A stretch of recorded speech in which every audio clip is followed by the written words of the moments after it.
Dobar dan. U današnjem videu ću da vam pokažem kako kreiramo, kopiramo, preimenujemo i brišemo direktorij i datoteku. Direktorij ili folder, a datoteka je file. Mi se nalazimo trenutno u mojim datotekama i u datoteci dokumenti ću da kreiram jednu novu datoteku, odnosno jedan novi folder. Kako to radimo? To možemo da uradimo desnim klikom miša i idemo na opciju New folder ili fascikla. Ili imamo ovdje isto opciju nova fascikla. Da ne idemo sa desnim klikom miša. Kada to pritisnemo, znači stvori nam se nova fascikla, odnosno novi folder sa predloženim imenom novi folder. Mi ćemo to nazvati vježba. Sada ćemo da je otvorimo. Možemo da otvorimo na više načina. Jedan način je ovdje desni klik miša i otvori ili open, ili duplim klikom na folder ili na opciju otvori.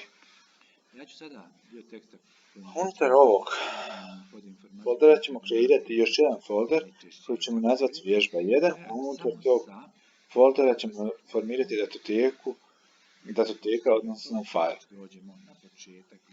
Kako kopiramo file ili cijelu datoteku? Kopiramo na sljedeći način. Desnim klikom miša i idemo na opciju kopiraj. Ili imamo i ovdje opciju kopiraj, put ili kopiraj. Kopiraj put, to je ovaj ovdje. Znači da kopira i dobijemo kao link. Sada ćemo da tu datoteku našu snimimo u vježbi. Znači vratimo se iz vježbe 1 i snimimo u vježbi. Zatim, kako ćemo preimenovati? Znači imamo više načina preimenovati. Blagim dva put klikom otvorit će se mogućnost da je preimenujemo ili desnim klikom miša pa preimenuj, ili imamo i ovdje opciju preimenuj. Kada preimenujemo, odnosno kada bilo koju od tih funkcija iskoristimo, dobijamo mogućnost da damo novo ime fajlu. I njega ćemo staviti kao novo. Znači, naučili smo kako kreiramo folder i file i kako ga preimenujemo. Isto tako možemo preimenovati i folder cijeli. Zatim ćemo ovdje da izbrišemo ovaj file iz vježbe 1 datoteku sa mogućnošću, znači imamo desni klik miša, izbriši, ili imamo i ovdje opciju izbriši.